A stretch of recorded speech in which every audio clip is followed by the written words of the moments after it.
Hello everyone, welcome back to Poonam ma'am learning corner. यामध्ये आपण 52चा square काढणार आहोत. स्क्वेअर काढण्याच्या वेगवेगळ्या पद्धती आहेत आणि त्या पद्धती आपण इथे बघणार आहोत. तर या ठिकाणी पहिली जी पद्धत आहे ती आहे, या ठिकाणी आहे 2. तर मग इथे आपण 2चा स्क्वेअर करणार आहोत. 2 डिजिटमध्ये आन्सर लिहायचं आहे ते. त्यानंतर या ठिकाणी आहे 5.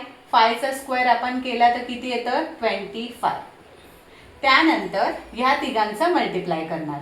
5 2 जा 10, 10 2 जा 20. मग आपण इथे प्लसचा मार्क देणार आणि इथे 20 लिहिणार. आता ह्याचं प्लस करायचं.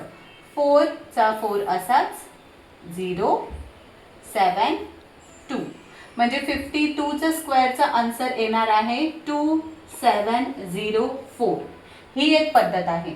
त्याच पद्धतीने एवढं लिखाण न करता तुम्ही डायरेक्टली एका ओळीमध्ये सुद्धा ह्याचा आन्सर काढू शकता. ही आहे दुसरी पद्धत. जर तुम्ही ह्याची प्रॅक्टिस केली तर ही पद्धत तुम्हाला खूप सोपी आणि लवकर काही सेकंदामध्येच ह्याचं उत्तर येईल. तर आता एकाच ओळीमध्ये मी ह्याचं उत्तर काढते. या ठिकाणी आहे 2चा स्क्वेअर आपण करणार. युनिट प्लेसवरती जो नंबर आहे त्याचा स्क्वेअर आपण सुरुवातीला इथे लिहून घ्यायचा. 2चा स्क्वेअर येणार 4. त्यानंतर आपण ह्या दोघांचा मल्टिप्लाय करणार आणि त्याला 2 ने देखील मल्टिप्लाय करणार. मग 5 2 जा 10, 10 ला पुन्हा 2 ने मल्टिप्लाय करायचं तर 20. मग 20चा इथे येणार 0, कॅरी ओव्हर इज 2. आता 5चा स्क्वेअर काढणार. 5चा स्क्वेअर येतो 25. त्याच्यामध्ये हा कॅरी ओव्हर ॲड केला तर येणार 27. ही आहे दुसरी पद्धत. अजून चांगल्या पद्धतीने समजण्यासाठी मी अजून एक उदाहरण घेत आहे 43चा स्क्वेअर. तर जी पहिली पद्धत होती त्यामध्ये आपण काय करणार, या अंकाचा वर्ग आपण इथे लिहिणार. म्हणजेच तो 2 अंकामध्ये लिहायचा.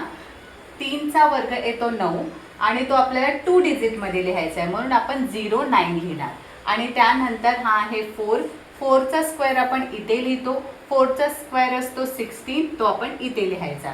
त्यानंतर आपण ह्या दोघांचा मल्टिप्लाय करतो आणि त्याला 2 ने मल्टिप्लाय करतो. मग 4 3 जा 12 आणि 12 2 जा 24. मग आपण इथे पहिले प्लसचं मार्क द्यायचं आणि इथे लिहायचं 24. आता ह्या दोघांना आपण ॲड करूया. 9चा 9, 0 4 या दोघांचं प्लस केलं तर 4, 6 + 2 8 आणि 1. म्हणजे 43 स्क्वेअरचं आन्सर येणार 1849. त्याच पद्धतीने दुसरी पद्धत आहे ते म्हणजे, आता दुसऱ्या पद्धतीने आपण ह्याचं उत्तर काढू तर एवढं मोठं लिहायची गरज नाही. डायरेक्टली आपण एकाच ओळीमध्ये ह्याचं उत्तर लिहू शकतो. यामध्ये सुरुवातीला आपण 3चा स्क्वेअर करणार. तो जर एक डिजिटमध्ये असेल तर 1 डिजिटमध्ये लिहायचा. जर 2 डिजिटमध्ये असेल तरी सुद्धा युनिट प्लेसचा अंक इथे लिहायचा आणि बाकीचा अंक कॅरी ओव्हरमध्ये येणार. तर आता इथे 3चा स्क्वेअर आहे तर मग तो फक्त 9 असतो, तो 9 इथे लिहिला. त्यानंतर आपण या तिघांचा मल्टिप्लाय करायचा. म्हणजे 4 3 आणि 2चा मल्टिप्लाय. मग 4 3 जा 12, 12 2 जा 24. मग 24चा 4 इथे येणार, कॅरी ओव्हर येणार 2. आता 4चा स्क्वेअर करायचा. 4चा स्क्वेअर आहे तो 16. 16 मध्ये हा 2 कॅरी ओव्हर ॲड केला तर येणार आहे 18.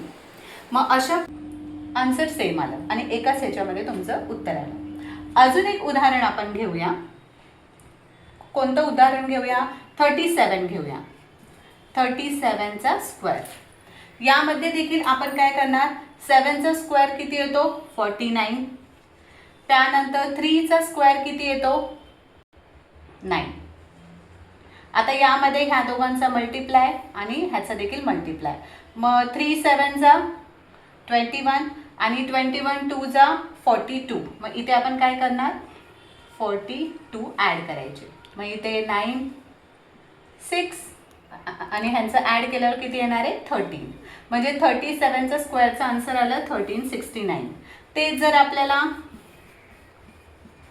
एवढं न करता एकाच ओळीत पटकन काढायचं असेल तर काय करणार, 7चा स्क्वेअर किती येतो? 49. मग 49चा इथे लिहायचं 9, कॅरी ओव्हर आला 4.